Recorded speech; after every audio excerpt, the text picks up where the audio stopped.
월급쟁이 한국이 웬 건물주 일본 걱정? 일본이 위기라는 기사에 어김없이 달리는 댓글입니다. 이 400조 엔이 넘는 해외 자산에서 이자와 배당만으로만 매년 20조 엔을 벌어들이는 일본을 건물주, 땀 흘려 만든 제품을 매달 해외에 팔아서 벌어들이는 성적표, 즉 무역 수지에 울고 웃는 한국은 월급쟁이라는 건데요.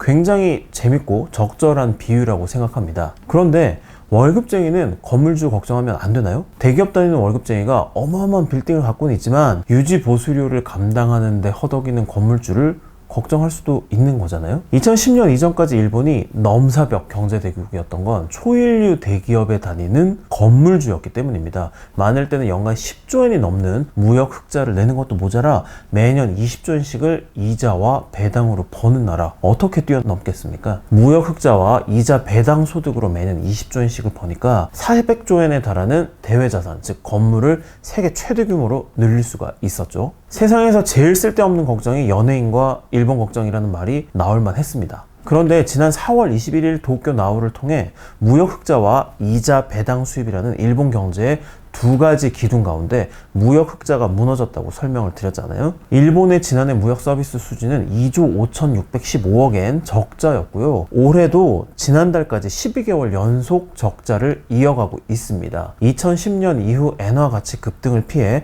일본 기업들이 생산 시설을 해외로 옮기면서 수출 비중이 줄었기 때문입니다. 여기에 원자재값 급등과 엔화 약세로 수입이 급증하면서 무역 수지가 기록적인 적자 행진을 벌이고 있습니다. 대기업 다니던 건물주였던 일본이 일단 대기업에서는 정리해고가 된 셈인데요. 회사에서 잘려서 월급이 0이 되기만 한 게 아니라 월급 믿고 쓴 마통, 여기에 할부금 지출이 만만치 않은 상황에 몰렸다고 비유할 수 있겠습니다. 어느 정도냐면 매월 갚아야 할 마이너스 통장과 할부금이 임대료 수입을 넘어서는 상황입니다.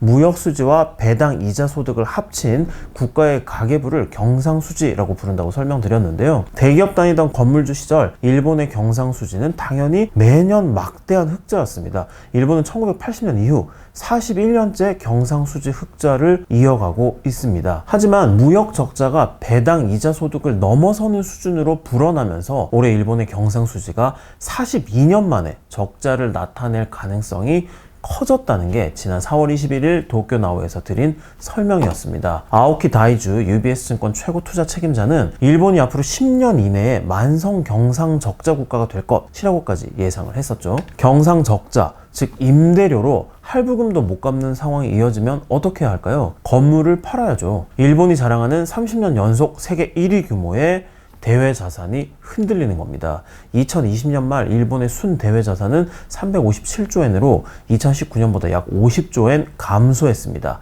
한때 2배 이상 벌어졌던 독일과의 차이가 24조 엔까지 줄면서 지난해 처음 역전될 것이라는 전망이 나오기도 했습니다. 지난 5월 일본 재무성이 2021년 실적을 발표를 했는데요. 일본의 대외 순 자산이 411조 엔으로 전년 동기 대비 15.8% 증가했습니다. 2년 만에 대외 자산이 증가세로 돌아서면서 처음으로 400조 엔을 넘어섰습니다.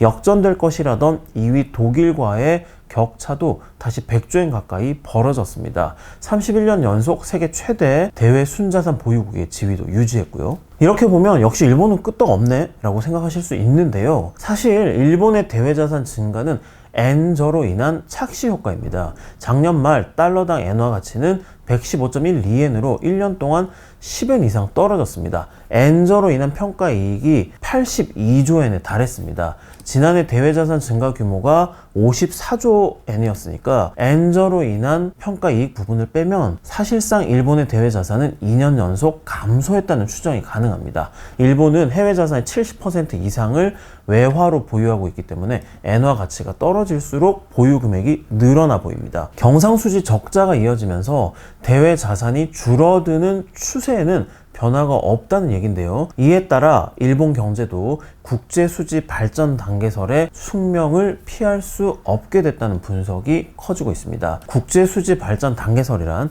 국제수지와 대외자산구조의 변화로 국가의 흥망성쇠를 단계별로 설명하는 이론입니다. 경상수지와 이를 구성하는 무역수지, 해외 자산으로부터 벌어들이는 이자 배당 소득 수지의 3개 항목이 각각 흑자인지 적자인지에 따라 국가의 성장 단계를 미성숙 채무국, 성숙 채무국, 채무 변제국, 미성숙 채권국, 성숙 채권국, 채권 소진국의 6가지로 분류합니다. 미성숙 채권국은 산업 발전을 막 시작한 나라입니다. 산업을 발전시키려면 원자재를 수입하고 해외에서 자금을 차입해야 합니다. 1971년 정주영 전 현대그룹 회장이 담보 한 푼 없이 현대중공업 조선소 건설 자금을 빌리러 영국 바클레이즈 은행을 찾아가서는 거북선이 새겨진 500원짜리 지폐를 보이면서 우리가 500년 전에 철갑선을 만든 나라야! 라고 설득한 때의 모습이겠죠.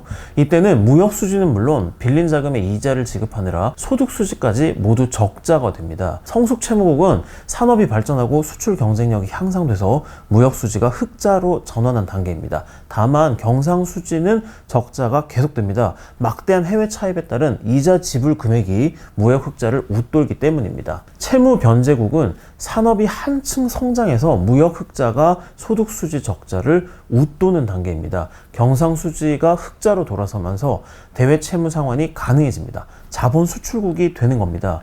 우리나라는 2000년부터 자본 수출국이 됐고요. 2014년 처음으로 해외에 갚을 돈보다 해외에서 받을 돈이 더 많아진 대외 순채권국이 됐습니다. 미성숙 채권국은 무역 수지가 정체 상태에 접어들지만 늘어난 대외 자산 덕분에 소득 수지가 흑자로 전환하는 단계입니다. 무역 수지와 서비스 수지가 쌍끌이 흑자를 나타내는 시기입니다. 성숙 채권국은 산업의 국제 경쟁력이 떨어져서 무역 수지가 적자로 돌아서지만 대외 자산이 더욱 늘면서 소득 수지 흑자도 확대되는 단계입니다. 경상 흑자가 유지되는 한편 대외 자산도 계속 늘어나는 상태입니다. 최종 단계인 채권 소진국은 무역 적자 규모가 소득 수지 흑자 규모를 웃돌아서 경상 수지가 적자로 돌아서는 단계입니다. 쌓아뒀던 대외 자산을 헐어쓰는 단계이기 때문에 대외 자산도 점점 감소하게 됩니다. 무역 수지와 소득 수지가 쌍끌이 흑자를 기록하던 2010년까지 일본은 미성숙 채권국이었습니다. 무역 수지가 적자로 돌아선 2010년부터 코로나 이전까지 일본은 성숙 채권국으로 변했습니다.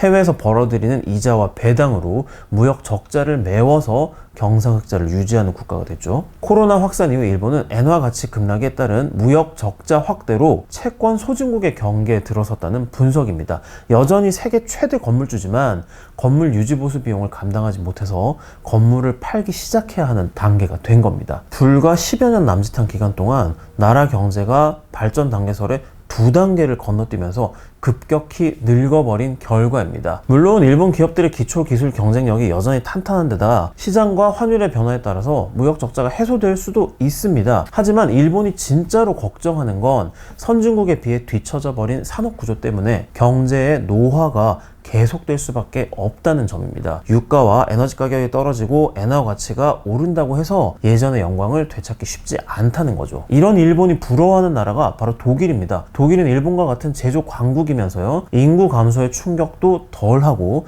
채권 소진국이 될 우려도 거의 없는 나라입니다. 브랜드 가치가 높은 고급차와 고부가가치 제조업을 적극적으로 국내에 끌어안은 결과라는 분석입니다. 독일과 통일을 하면서 풍부한 노동력도 확보했습니다. 카라카마 다이스케 미주은행 수석 시장 이코노미스트는 독일 국내의 주력 제조업의 생산 설비가 남아있기 때문에 국가의 젊음을 상징하는 무역 흑자국의 간판을 굳건히 유지하고 있다라고 분석을 했습니다. 일본은 독일처럼 부가가치와 노동 생산성을 높이는 대신 아베노믹스의 엔저 유도를 통해서 기업의 실적을 인위적으로 끌어올렸잖아요. 하지만 엔저로도 생산 연령 인구가 1995년을 정점으로 급격히 감소하는 것을 막을 수는 없었습니다. 기업들은 생산 거점을 해외로 옮겼고 현지에서 벌어들인 수입을 일본으로 갖고 들어오지 않고 있습니다. 산업 경쟁력이 떨어진 일본이 외부 환경이 나빠지면 곧바로 무역 적자국이 되는 허약 체질이 된 겁니다. 월급쟁이가 건물주를 걱정하는 이유입니다. 국제수지 발전 단계설에 따르면 한국도 언젠가 건물주가 됩니다. 아니, 이미 2014년부터 적은 금액이지만 임대료를 받는 미니 임대업자가 됐죠. 이제 막 임대업도 소소하기 시작한 월급쟁이 한국이 이웃의 건물주를 걱정해야 하는 또 다른 이유일 겁니다. 지금까지 도쿄나우의 정현유 특파원이었습니다. 감사합니다.